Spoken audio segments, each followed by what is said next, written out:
But there's also a number of other side effects that go with high-dose chemotherapy. And for people who might not have suffered many side effects with their standard treatment, the transplant process can be quite daunting, because the side effects usually are, it's guaranteed you're going to get something.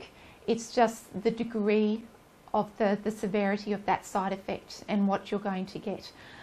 So that can be quite hard for someone who's never had much side effects with their treatment going through the standard chemotherapy. The most common ones that occur is nausea and vomiting, although in recent years we've had some newer agents to treat nausea and vomiting, which has really managed the vomiting side of it, but we've still got nausea as a key issue coming through. And when you get that nausea and vomiting, you can really start to get anorexia, and you really can go off your food, your taste buds change, you just don't want to eat. So it can be quite a challenge and a battle to manage that symptom.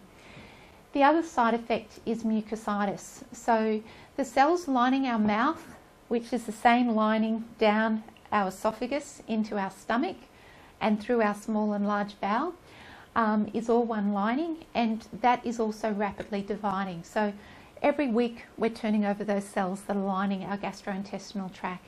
So that can be quite a significant side effect that can occur. And like the bone marrow, where we've given stem cells back, we've got nothing to actually replace that lining. So we have to go through a process where that lining wears away. It can be just some ulcers and patches on the mucous lining, or it can be the entire mouth. Sometimes the mouth can be spared, and you might get it in the esophagus, where you get sort of heartburn and gastritis and quite severe pain when you're trying to swallow water. I've had people describe swallowing a glass of water as though I'm swallowing razor blades. So that side effect can be quite significant. It might not be in the mouth, it might not be in the esophagus, it could actually crop up in the small or large bowel. And when it crops up there, it usually presents itself as diarrhea. And some people can get quite severe, where they can also get cramping and abdominal pain with that diarrhea that comes. Now, depending on how significant those side effects are, will be dependent on what your clinical team will say, what should you do. So the ideal thing is to try and keep eating and drinking for as long as possible, because we know the more you can keep eating and drinking and maintaining that GI tract is the best in an outcome wise for the actual transplant process. However, if the side effects are quite significant, then the safest thing is actually to tell someone to stop eating and drinking, and we can actually feed them through the drip.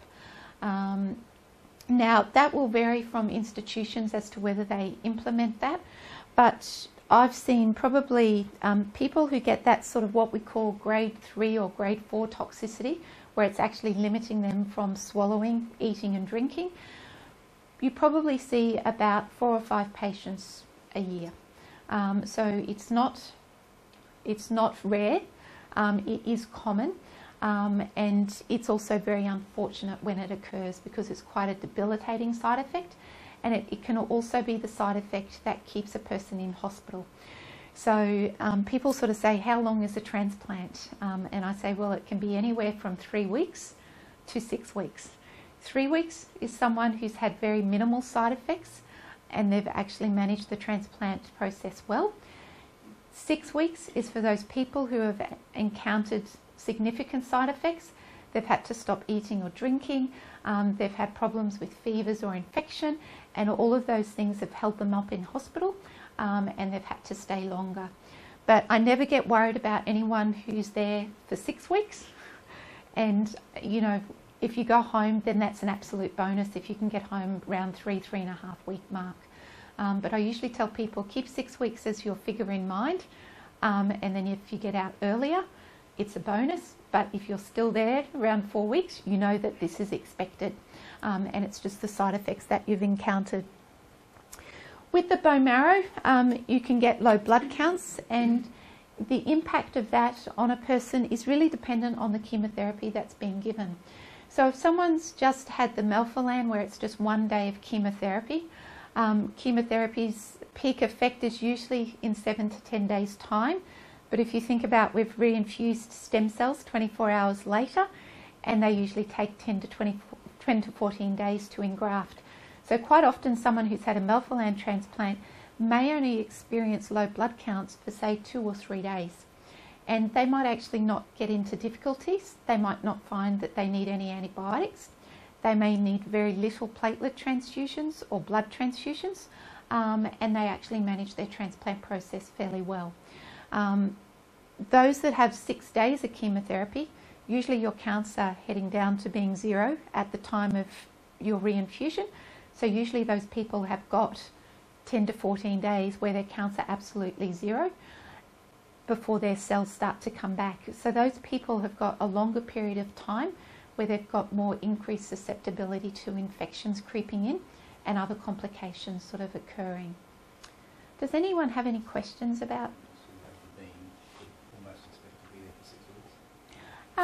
No, I've seen lymphoma patients, even having the 6 days of treatment, can get out within 3.5 weeks. It really is what side effects occur, sort of thing, and that's, we don't have any control over the side effects that creep up with regards to mucositis, esophagitis, or the diarrhea and things like that. And they're the side effects that really keep someone in hospital. So would you say that the side effects that they have during their chemo would be amplified when they go for the stem cell? Okay, so someone who's had lots of side effects with their standard treatment, not necessarily so, sort of thing. It's not, that's not the rule for why you're going to get more side effects or why a person gets side effects. And we really don't understand why someone can be quite sick through all their standard treatment, yet get to transplant and not have many more side effects.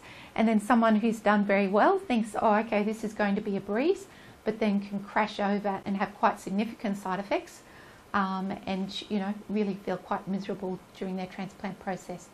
There's no rhyme or reason. The key things I say is, and what we are starting to understand, is those people who can maintain their activity, so getting up, walking around, sitting in a chair, I think all of those things are normal, keeps your lungs working properly, you're not lying down, you're able to breathe properly so you won't get infections creeping in.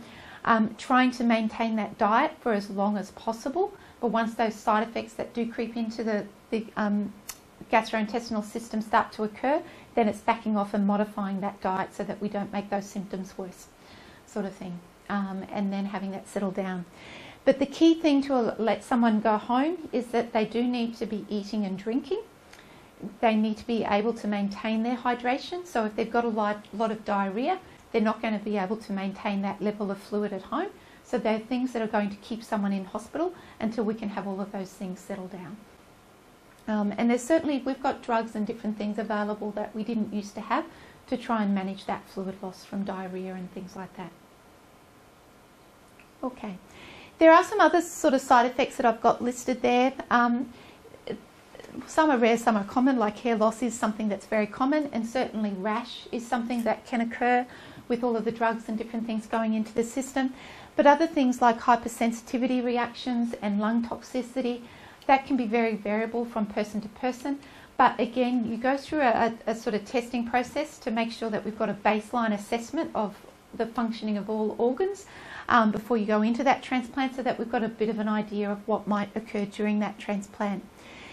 And with regards to infertility, with regards to transplant, that I never say never. So if someone is in their 30s having an autologous transplant, we have had people that have maintained their fertility. So it's not an absolute certainty that you will become infertile, but certainly people that are starting to head into their 40s and the treatment that they've had previously, as well as the transplant, tends to put women into a menopausal state. And for men, it can be variable as to what actually occurs for them. So it's something that you need to discuss with your doctor with regards to the type of treatment you've had, what's going to happen in that transplant, as to whether what is going to be that outcome at the end of the transplant with regards to fertility. Okay, so as I mentioned, there is that waiting period in hospital of a couple of weeks before a person's stem cells will engraft and grow. So the real focus of care during this time is really preventing infections from developing. So there usually are a number of antibiotics that are given to a person prophylactically. So there can be sort of antifungal and antiviral agents that are given during the transplant to try and prevent those viruses and different infections from occurring. And from a bacterial point of view, some doctors may put you on a prophylactic antibiotic once a person's counts go neutropenic. Other doctors may actually wait until a person spikes a fever before they actually start any sort of antibacterial antibiotics. But usually once someone is neutropenic and they have spiked a fever, you are on antibiotics until we see your counts come back. Now, if you have no bugs grow up in cultures, or we know that there's no definite infection in place, once the counts start to recover, those antibiotics will be tapered off and they will be stopped as soon as possible. If there was actually a definite bug growing, then there may actually be a course of treatment where the doctor says, I want this single antibiotic to be given for 2 weeks, 1 week, or whatever, dependent on what's actually growing in the blood cultures. The other thing we need to do is maintain a person's red cells and platelet counts. So the chemotherapy and what treatment you have had previously is all suppressing the body's ability to actually grow red cells. So usually blood transfusions are required at some point in time during the transplant process. What I usually tell people is usually a blood transfusion might be needed every sort of 4 days, 5 days, whereas a platelet transfusion, once those counts get low, sitting around 20, and we normally have a platelet count of about 150, so you can see that it's dramatically dropped. Usually we find people are needing platelets every sort of second day, and occasionally they might need them every day to maintain that platelet count until the person's platelet count starts to engraft and they can produce their own platelets. Then the other sort of focus is managing the other complications that are cropping up. And as I mentioned, we don't know what they're going to be, so we'll have people coming around each day asking how you're feeling. They'll be wanting to check your mouth. They'll be asking, do you have any sort of symptoms of pain, a heartburn, indigestion, any diarrhea, so that we can start and treat all of those other symptoms that are cropping up. And it's best to let us know sooner rather than later, because it's much easier to treat a symptom in its early phases than to let it sort of take a hold. And that's the same for nausea and vomiting, for all of the symptoms that are there. Once they start to occur, let us know straight away, because it means what we've got you on from a medication point of view is not working, and we need to sort of change what we're doing to try and manage those symptoms a little better. So sort of maintaining hygiene and skincare. The chemotherapy really sort of alters the skin, and the skin can actually become quite dry and can actually get sort of quite flaky, itchy, and as I mentioned, a rash can be an issue. So the key thing is trying to keep that skin as moist as possible. There's lots of different products out there, but the ones I do recommend is Aveeno, which you can just buy in a supermarket, and the other one is Dermaveen. So they're sort of dermatology moisturizers, and they've actually got what's called colloidal oatmeal in them. So they give a protection to the skin, but they're not greasy, and they still let your skin breathe and act normally, and they're actually very good. And I usually find people actually need to continue on that skincare for about 2 to 3 months after the transplant process. So the skin doesn't really start to settle down again until you sort of hit the day 100 mark or 3 months. And you just need to keep that skin protected. Certainly when you go home, you also need to protect it from the sun. So your skin does become much more sensitive to the sun. So there is risk of sunburn and sort of skin colouring changes. And there is actually, I didn't actually mention this, there is one of the chemotherapy drugs that is given in lymphoma called busulfan, which can significantly cause darkening of the skin. And it usually occurs in people who have already got quite, they tend to brown or tan easily. It tends to be those people that this appears in. And it also tends to appear in what's probably sort of called your skin folds or your hidden parts of the skin. So it's underneath your arms, it's in your groin, but it can also be in skin exposed areas. So the skin around our neck and our upper chest can really get quite exposed and really change colour quite dramatically, sort of thing. Now, so the skin is quite sensitive, so you really need to look after it quite well. The other thing that can also occur is that if people are starting to sit in their 50s to 60s and you've got fair coloured skin, the other thing that can actually crop up is that skin cancers can appear probably a little quicker than they might have occurred if you weren't having chemotherapy treatment. So the other thing is to keep an eye on your skin, and if you've got spots appearing, then it's getting to the doctor to have those checked, because they may be skin cancers that have actually shown up and appeared as well sooner than they normally would have. So now we'll just actually look at the guidelines for living and what's going to happen when you head home. So really the long-term guidelines for that first sort of 3 months after a transplant and when you head home is really looking at what you're eating. And most hospitals have got a transplant booklet, and I know the Leukaemia Foundation have got a booklet on transplant as well. And there's a section on there on food safety and guidelines to use. For any of those who have been pregnant and had a child, it's really the same guidelines that you're asked to follow when you're pregnant. So it's things like avoiding soft cheeses, it's avoiding seafood, avoiding those things that could potentially have bugs and contamination on that food. And it's also making sure that your food is cooked properly. Some people really they might have a craving for their favourite takeaway food and for different things. I always sort of say, if you haven't got diarrhea and things are okay, then yes, it's certainly worth a try and see if you can eat those things. But a lot of it can be trial and error. So usually what I say is, if you've had something and all of a sudden you get diarrhea a couple of hours after your meal, you know that you're not ready to eat what was in that meal. So it could be dairy, it could be red meat. I've had some people sort of saying rice. There's different things that their body just is not accepting at the moment. So you just need to eliminate those and then just wait for a period of time till it settles down, and then try and reintroduce that food. But usually within over a 3-month period, you find that you will get back to a normal diet, and that you will be able to go into the kitchen, say, I feel like a tomato sandwich, have your tomato sandwich, and have no consequences from eating that tomato sandwich. But it really can be a trial and error process of what your body is agreeing with and what it's not accepting.